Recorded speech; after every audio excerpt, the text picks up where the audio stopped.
اللہ اللہ اللہ اللہ۔ اڑتے پرندے صبح صبح لے کے ہر ایک گل کی بو کر رہے تھے یوں گفتگو، بلغ العلا بکمالہ، روشنی سے بری تھی فضا، جہاں تک اٹھی تھی نگاہ آ رہی تھی یوں صدا، کشف الدجا بجمالہ، بلبلیں بھی شوق میں ڈالے ہوئے گل توک میں، کہتی تھی اپنے ذوق میں حسنت جمیع خصالہ، اور فرمانے لگے چڑیوں کی سن کے چہچہے، انسان بلا کیوں چپ رہے، لازم ہے اس پہ یوں کہے صلو علیہ وآلہ، مولا یصلی وسلم دائما ابدا علی حبیبک خیر خلق کل۔ نبی کریم صلی اللہ تعالیٰ علیہ وآلہ وسلم ارشاد فرماتے ہیں کہ اللہ تعالیٰ کے کچھ نوری فرشتے ہیں، ان کا کام یہ ہے کہ جب زمین پر اترتے ہیں نا تو ذکر کی مجلسوں کو ڈھونڈتے ہیں، کہاں کہاں اللہ رب العزت کے ذکر کی مجلسیں لگی ہوئی ہیں۔ فرماتے ہیں جب انہیں کوئی ذکر کی مجلس ملتی ہے نا تو پھر وہ کیا کرتے ہیں جی، وہ اس ذکر کی مجلس کو اپنے نوری پروں سے ڈھانپ لیتے ہیں،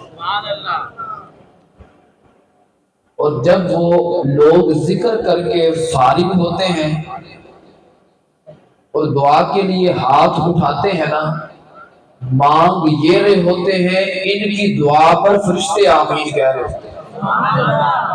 فرشتے آمین کہتے ہیں مولا یہ جو مانگ رہا ہے اسے یہی عطا کر، اسے یہی عطا فرما دے۔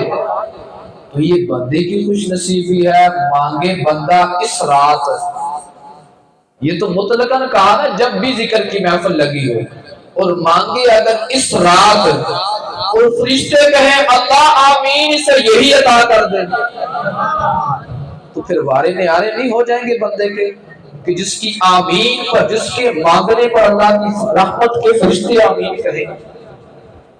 اور پھر جب وہ واپس پلٹتے ہیں نا رب عز و جل کی بارگاہ میں، رب تبارک و تعالیٰ پوچھتا ہے فرشتوں تمہیں زمین پر بھیجا تھا، بتاؤ کیا دیکھ کے آئے ہو؟ فرشتے عرض کریں گے مالک تیرے بندے تیرے گھر میں بیٹھے تھے۔ ایک ہے نا محفل کسی اور جگہ پہ کرنا، وہ بھی ٹھیک ہے، لیکن ایک محفل اللہ رب العزت کے گھر میں کرنا جہاں پر سانس لیا بھی ضائع نہ جائے، تو اللہ رب العزت کے فرشتے کیا کہیں گے مالک تیرے بندے تیرے گھر میں بیٹھے تھے اور خیر طلب کر رہے تھے، مجھ سے کچھ مانگ رہے تھے۔ اللہ فرمائے گا فرشتوں پھر گواہ ہو جاؤ جو جو وہ مجھ سے مانگ رہے تھے میں نے ان کو عطا کر دیا، لیکن وہ کرتا اپنی حکمت کے تقاضوں کے مطابق ہے۔ ہمیں بعض اوقات نا سمجھ میں نہیں آتا، حدیث مبارکہ ہے کہ بندہ جو دعائیں مانگتا ہے نا، بندے نے عرض کی مالک مجھے یہ عطا فرما، فرمایا اللہ رب العزت دیکھتا ہے کہ میرے بندے کے لیے یہ بہتر ہے یا نہیں، فرمایا اگر میرے بندے کے لیے بہتر ہوتا ہے نا اللہ تعالیٰ اسے عطا فرما دیتا ہے۔ بعض اوقات دعائیں بندہ مانگتا ہے لیکن وہ جلدی قبول نہیں ہوتی، فرمایا کچھ عرصے بعد وہ دعا قبول ہوتی ہے، کیوں؟ فرمایا رب جانتا ہے اس وقت اگر اسے فلاں چیز عطا کروں گا نا جو اس نے مانگی ہے یہ اس کے لیے بہتر نہیں ہوگا، بندہ نہیں سمجھتا۔ فرمایا وہ کچھ دیر بعد، کچھ دنوں بعد، کچھ مہینوں بعد، کچھ سالوں بعد اللہ وہ عطا فرماتا ہے۔ فرمایا بعض اوقات یہ ہوتا ہے، حدیث کے لفظ ہیں کہ بندہ مانگ رہا ہوتا ہے لیکن اس کی دعا کو قبول نہیں کیا جاتا، اب بندہ پریشان ہوتا ہے کہ اللہ میں تجھ سے مانگتا ہوں دعا، اے اللہ تجھ سے فلاں چیز بھی مانگی ہے، فلاں چیز بھی مانگی ہے، لیکن تو وہ عطا نہیں فرماتا۔ فرمایا اس میں حکمت ہوتی ہے، اللہ رب العزت بہتر جانتا ہے کہ میرے بندے کے لیے کس وقت کیا چیز بہتر ہے، کیونکہ اس نے تخلیق کیا ہے نا۔ آسان سی مثال دے کے سمجھا دوں، آپ یہ موٹر سائیکل والے مستری کو آپ نے کبھی دیکھا ہوگا، یہ گاڑی کی کنڈیشن کو دیکھ کر اس کا تیل ٹھیک کرتا ہے، اس کی ریس ٹھیک کرتا ہے. کیوں؟ اسے پتہ ہے کہ اگر میں نے تیل کو بڑھا دیا یا بہت زیادہ کم کر دیا تو اس گاڑی کے لیے نقصان ہے. وہ کیونکہ وہ مستری ہے نا، وہ بہتر سمجھتا ہے اس چیز کو. تو جس خلاق عالم نے انسان کو تخلیق کیا وہ بہتر سمجھتا ہے کہ میں نے اپنے بندے کو کس ٹائم میں کیا عطا کرنا. تو حدیث مبارکہ کے لفظ ہیں جو بندے نے دعائیں مانگی. اگلے لفظوں میں یارو لطف بڑا ہے. فرمایا جو بندے نے دعائیں مانگی اور اللہ کی حکمت کے تقاضوں کے مطابق اسے نہ دیا گیا، فرمایا جب کل قیامت کا دن آئے گا نا، وہ دعائیں جو اس نے مانگی اور اسے نہ عطا کیا گیا، فرمایا جب قیامت کے دن اللہ اس دعاؤں کا اجر عطا فرمائے گا نا، بندہ عرض کرے گا مالک کاش میری کوئی دعا دنیا کے اندر قبول ہی نہ ہو، کاش میری دعا کوئی قبول ہی نہ ہوتی. اللہ اگر مجھے پتا ہوتا نا اتنا اجر دیا جانا ہے تو میں تمنا کرتا کاش میری دعا کوئی قبول ہی نہ ہوتی. تو رب تبارک و تعالیٰ بہتر جانتا ہے کہ اپنے بندے کو کس وقت کیا عطا کرنا ہے. شب قدر کی رات بڑی ہی مقدس رات ہے اور اسے عظمت کیوں عطا کی گئی؟ فرماتے ہیں شب قدر کو عزت اسی لیے ملی کیونکہ جو سال بھر کے معاملات ہوتے ہیں یہ فرشتوں کے سپرد کر دیے جاتے ہیں. نمبر 1. نمبر 2 فرمایا اس رات اللہ عز و جل کی رحمت والے نوری فرشتے زمین پر آتے ہیں. فرمایا فرشتوں کا نزول ہوتا ہے، اس وجہ سے اس رات کو عظمت والا کر دیا گیا. یہاں پر آپ کا ذوق بنے تو ایک نقطہ دے جاؤں. کس وجہ سے عظمت والا کر دیا کہ فرشتے نازل ہوتے ہیں، سال کے معاملات فرشتوں کے سپرد کر دیے جاتے ہیں، اس وجہ سے اس رات کو عظمت والا کر دیا. اگلی جو بات بیان کی نا، فرمایا اس لیے اس کو عظمت والا بنا دیا گیا کہ اس رات میں قرآن نازل ہوا. اس رات میں کیا ہوا جی؟ قرآن نازل ہوا. پوری 23 سال میں کمپلیٹ ہوا ہے، اس رات میں قرآن نازل ہوا. اس وجہ سے اس رات کو عظمت والا کر دیا گیا ہے. یارو ذرا غور سے سنو کہ اس رات کو عظمت اس لیے ملی کہ اس میں قرآن نازل ہوا. جو لوگ اعتراض کرتے ہیں شفاعت مصطفیٰ پر، حدیث مبارکہ سنیے اگلی بات واضح سمجھ آ جائے گی. فرمایا کل قیامت کے دن قرآن بھی شفاعت کرے گا اور رمضان بھی شفاعت کرے گا. اب جو بندہ یہ کہے قرآن کی شفاعت کو تو مان لے پر مصطفیٰ کی جب شفاعت کی باری آئے وہ کہے معاذاللہ انبیاء مر کے مٹی ہو گئے، معاذاللہ انبیاء شفاعت کر ہی نہیں سکتے، معاذاللہ ان کو کوئی اختیار ہی نہیں ہے. یہ باتیں میں وہ نہیں کر رہا کہ جو بس صرف اپنی طرف سے لگا رہا ہوں، نہ یہ باتیں کتابوں میں لکھی ہوئی ہیں. اور یہ جو اعتکاف پہ بیٹھے نا ان کو میں نے واضح طور پہ یہ عقائد سمجھائے ہیں. یہ ان لوگوں نے ایسی خبیثانہ باتیں لکھی ہیں، واضح انہوں نے لکھی ہیں یہ باتیں. اللہ اکبر، کتنا ظلم کیا ہے امت کے ساتھ. اور یارو اگر قرآن کو اس کی شفاعت کو مانا جائے کہ قرآن شفاعت کرے گا اور اس رات کو عظمت والی رات اس وجہ سے کہا گیا کہ اس میں قرآن نازل ہوا ہے، پھر اس رات کے بارے میں آپ کیا کہیں گے جس میں خود قرآن والا آیا ہے؟